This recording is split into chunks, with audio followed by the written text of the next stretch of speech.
मित्रों, वैसे तो भोजन में क्या खाएं और क्या ना खाएं, ये लोगों का निजी और व्यक्तिगत फैसला होता है। लेकिन यहाँ हिंदू धर्म में कुछ लोग मांसाहार को निषेध मानते हैं, वहीं कुछ लोग मांसाहार को मान्यता देते दिखाई पड़ते हैं। आज भी हमें कई जगह देखने को मिलता है कि एक और मांसाहार ग्रहण करने वाले शाकाहारियों को घास फूस खाने वाला बताते हैं, तो वहीं दूसरी ओर शाकाहारी लोग मांस आहार खाने वालों को जानवरों पर अत्याचार करने वाला मानते हैं। लेकिन मित्रों, किसी भी बात को आंखें बंद कर मान लेना बुद्धिमान लोगों के लक्षण बिल्कुल नहीं है।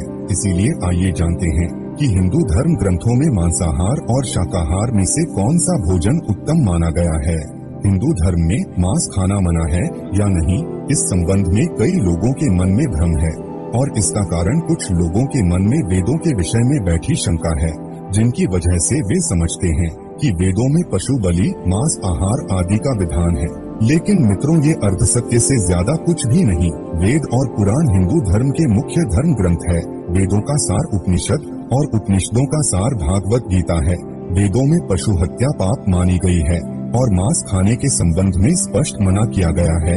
इतना ही नहीं, वेदों में तो कुछ पशुओं के मांस के संबंध में सख्त हिदायतें दी गई हैं।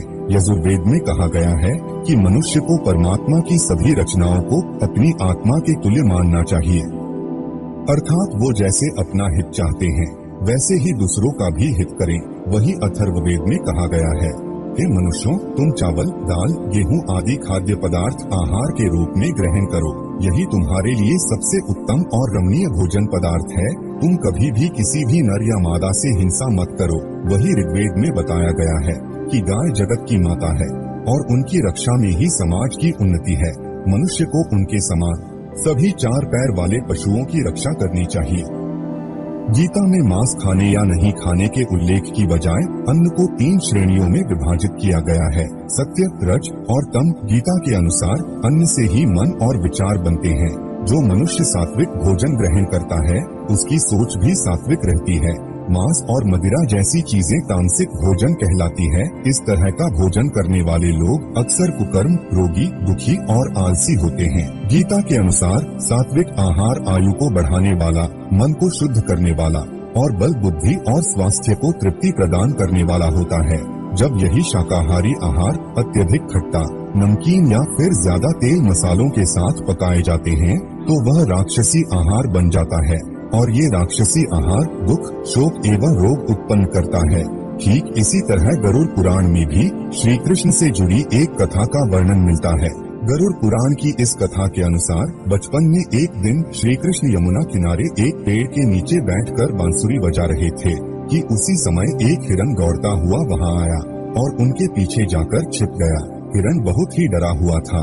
तब श्री कृष्ण ने उसके सिर को सहलाते हुए हिरन से पूछा, क्या बात है, तुम इतने क्यों डरे हुए हो? तभी एक शिकारी भी वहां आ पहुंचा और बोला, ये मेरा शिकार है, कृपा करके मुझे इसे दे दें। तब भगवान श्री कृष्ण बोले, हर जीवित प्राणी पर सबसे पहले उसका खुद का अधिकार होता है, न कि किसी और का। यह सुनकर शिकारी को क्रोध आ गया।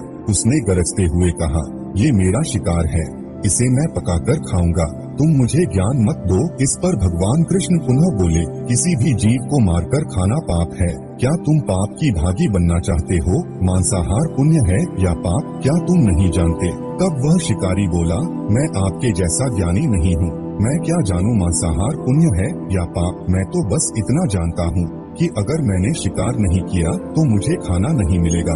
मैं इस हिरण को जीव बंधन से मुक्त कर पुण्य ही तो कमा रहा हूँ, फिर क्यों आप मुझे इस पुण्य को कम आने से मना कर रहे हैं? जहाँ तक मैंने सुना है, जीव हत्या तो शास्त्रों में भी उचित बताई गई, राजा भी तो शिकार किया करते हैं, फिर क्या ये पाप सिर्फ मुझ निर्धन के लिए ही है? शिकारी ने फिर श्री कृष्ण से पूछा, अब आप ही बताइए, मांसाहार पुण्य है या पाप? शिकारी के मुंह से ऐसी बातें सुनकर भगवान श्री कृष्ण समझ गए कि इसकी बुद्धि मांस खाने के कारण तामसिक हो गई है और उसने सोचने और समझने की बुद्धि भी खो दी है। फिर भगवान श्री कृष्ण बोले, मैं तुम्हें एक कथा सुनाता हूँ, जिसे सुनने के बाद तुम ही बताना कि मांसाहार पुण्य है या पाप। वह शिकारी सोचने लगा कि इस कथा को तो मैं सुन ही लेता हूँ, मेरा मनोरंजन भी हो जाएगा और बाद में मुझे इस हिरण का मांस भी मिल जाएगा। फिर श्री कृष्ण ने अपनी कथा आरंभ की। एक बार मगध में अकाल की वजह से अन्न का उत्पादन कम हो गया। राजा को चिंता सताने लगी कि यदि इस समस्या का शीघ्र ही निदान नहीं किया गया तो संरक्षित अनाज कोष भी खत्म हो जाएगा। इसके बाद संकट और भीषण हो जाएगा। इस समस्या से निपटने के लिए मगध के राजा ने तुरंत ही राज्यसभा में अपने सभी मंत्री और सलाहकारों को बुलाया और सभी से पूछा कि राज्य के इस खाद्य समस्या को सुलझाने के लिए सबसे सस्ती वस्तु क्या है। ये सुन सभी मंत्रीगण सोचने लगे। चावल, गेहूं, आलू इत्यादि पदार्थों को उगाने के लिए बहुत श्रम करना पड़ता है और उसमें समय भी काफी लगता है। ऐसे में तो कुछ भी सस्ता नहीं हो सकता। तभी शिकार का शौक रखने वाले एक मंत्री ने खड़े होकर महाराज से कहा, महाराज, मेरे मुताबिक सबसे सस्ता खाद्य पदार्थ मांस है।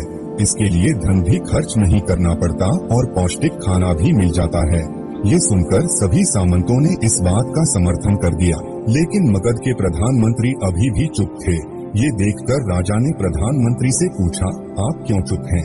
कुछ कहते क्यों नहीं? आपका क्या मत है? इसके बाद प्रधानमंत्री ने कहा, मैं ये नहीं मानता कि मांस सबसे सस्ता पदार्थ है, फिर भी इस विषय पर मैं अपने विचार आपके सामने कल रखूंगा। प्रधानमंत्री उसी रात मांस आहार का प्रस्ताव रखने वाले उसी सामंत के घर पहुँचे जिसने ये प्रस्ताव रखा था। सामंत ने इतनी देर रात प्रधानमंत्री को अपने घर आया देखा तो वह घबरा गया। किसी अनिष्ट की आशंका से वह कांप गया। प्रधानमंत्री ने कहा, संध्या को महाराज बीमार हो गए, उनकी हालत बहुत ही खराब हो गई है। राजवैद्य ने कहा है कि किसी शक्तिशाली देह का 2 तोला मांस मिल जाए तो राजा के प्राण बचाए जा सकते हैं। आप महाराज के सबसे निकट हैं, इसके लिए आपको जो भी मूल्य लेना चाहे वो ले सकते हैं। आप कहे तो इस काम के लिए मैं आपको 1 लाख स्वर्ण मुद्राएं भी दे सकता हूँ। इसके अलावा एक बड़ी जागीर भी आपके नाम कर दी जाएगी। आप केवल हाँ कह दें, मैं कटार से आपके हृदय को चीरकर बस 2 तोला मांस निकाल लूंगा। यह सुनकर उस सामंत के चेहरे का रंग फीका पड़ गया। वे सोचने लगा कि जब जीवन ही नहीं रहेगा तो लाखों स्वर्ण मुद्राओं का मैं क्या करूंगा और बड़ी जागीर भी किस काम आएगी। वह झटपट अंदर भागा और अपनी तिजोरी से 1 लाख स्वर्ण मुद्राएं लेकर आ गया। मुद्राएं देकर उसने प्रधानमंत्री के पैर पकड़ लिए और गिड़गिड़ाते हुए बोला, महाशय, मैं आपकी 1 लाख स्वर्ण मुद्राओं में अपनी 1 लाख मुद्राएं और मिला देता हूँ। इस पैसे से आप किसी और के हृदय का मांस खरीद ले, किंतु मुझे जाने दें। मेरी आपसे विनती है कि ये बात किसी और को पता न चले। उसके बाद प्रधानमंत्री ने आगे कहा, सामंत जी, आप शरीर से बलिष्ठ है, आपकी कद काठी भी महाराज से मिलती है, इसीलिए राजवैद्य ने खास तौर पर आप ही का नाम लिया है। आपके दान से हमारे राजा की जिंदगी बन सकती है। यदि आप मान ले तो मैं आपको प्रधानमंत्री का पद देने के लिए भी तैयार हूँ और खुद आपका कर्मचारी बनकर रहूंगा। खुद को फंसता हुआ देख सामंत ने अंग वस्त्र और जूते पहन लिए। फिर उसने प्रधानमंत्री से याचना की कि मैं इसके योग्य नहीं हूँ। जब प्राण ही नहीं रहेंगे तो मैं प्रधानमंत्री पद का या फिर राजा का सिंहासन भी मिल जाए तो मैं उसका क्या करूँगा। आप चाहे तो मेरा सब कुछ ले ले, परंतु मुझे छोड़ दें। इतना कहकर वे अपने घोड़े की ओर भागा और घोड़े पर छलांग लगाकर बैठ गया।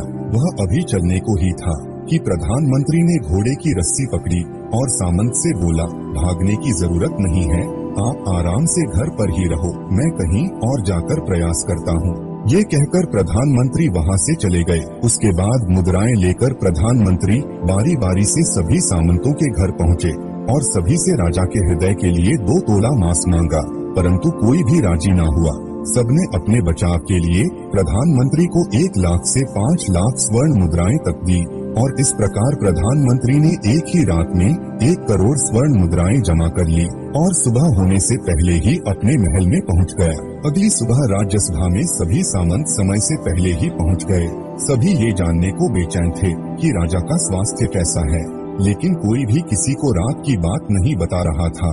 थोड़ी देर बाद राजा सभा में अपने चिर परिचित अंदाज में आए और सिंहासन पर आकर बैठ गए। सभी सामंतों ने देखा कि राजा तो कहीं से भी अस्वस्थ नहीं लग रहे, उन्हें तो कुछ हुआ ही नहीं था। प्रधानमंत्री ने उनसे झूठ बोला। हर सामंत के मन में यही विचार चल रहा था।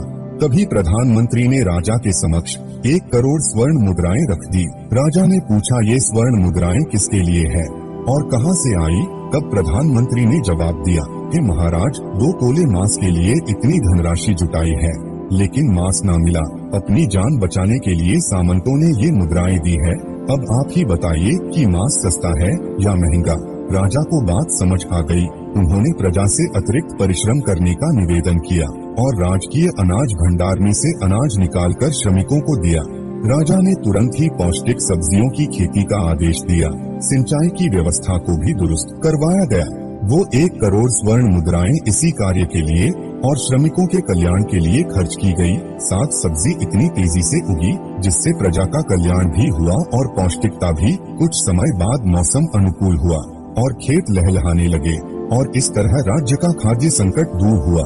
स्वयं परमात्मा से ये ज्ञान पाकर शिकारी परिपूर्ण हो गया और उसे ज्ञान की प्राप्ति हो गई। वह जान गया था कि महानता जीवन लेने में नहीं बल्कि जीवन देने में है। शिकारी ने भगवान के आगे हाथ जोड़े और वहाँ से चला गया। उसने कसम खाई कि वह अपने संपूर्ण जीवन में किसी को भी कभी चोट नहीं पहुँचाएगा। तो मित्रों, जीवन का यही मूल्य भगवान श्री कृष्ण हमें इस कथा के जरिए समझाना चाहते हैं कि हम ये न भूलें, जिस तरह हमें अपनी जान प्यारी है उसी तरह सभी जीवों को भी अपनी जान प्रिय होती है। तो दर्शकों, इस कथा को जानने के बाद अब ये आप पर निर्भर करता है कि आप कौन सा आहार ग्रहण करना चाहते हैं। परंतु विज्ञान भी इस बात को प्रमाणित कर चुका है कि हमारे शरीर के लिए मांस आहार की अपेक्षा शाकाहार भोजन ज्यादा फायदेमंद है। वैज्ञानिकों की माने तो जहाँ एक और शाकाहार हमारे शरीर में रोग प्रतिरोधी क्षमता को बढ़ाने का काम करता है, तो वहीं दूसरी ओर शाकाहार से हमारी आयु भी बढ़ती है। लेकिन कुछ लोगों के मुताबिक कुछ धर्म ग्रंथों में मांसाहार को सही बताया गया है, परंतु ये सारे भ्रम उन ग्रंथों में वर्णित मंत्रों और श्लोकों के गलत अर्थ के प्रचार प्रसार और हिंदुओं में होने वाली पशुबलि के कारण फैले हुए हैं। जिन जीवों को मारकर आप खा रहे हैं उन्हें तो प्राण बचाने का अवसर भी नहीं मिलता। बर्बरता सिर्फ वही नहीं है जहाँ इंसान का रक्त बहता है, बर्बरता उसे भी कहा जाता है। जहाँ स्वार्थ के लिए किसी जीव की हत्या कर दी जाए। अंत समय आते आते हम जिंदगी भर के पापों के लिए सुकर्म करने की कोशिश करते हैं, परंतु हम ये भूल जाते हैं कि जब वह जीव हमारे लिए काटा गया और हमारे लिए तड़पा तो उसका श्राप हमें इस जीवन में ही नहीं बल्कि अगले जीवन तक नहीं छोड़ता। तो दर्शकों, उम्मीद करता हूँ कि आपके कई भ्रम इस वीडियो को देखने के बाद टूटे होंगे। अगर आपको आज के हमारे ये वीडियो पसंद आई है तो इसे ज्यादा से ज्यादा लाइक और शेयर करें। साथ ही ऐसी और भी पौराणिक और आध्यात्मिक वीडियोस देखते रहने के लिए हमारा YouTube चैनल अभी के अभी सब्सक्राइब कर लें। फिलहाल हमें इजाजत दे। आपका बहुत बहुत शुक्रिया।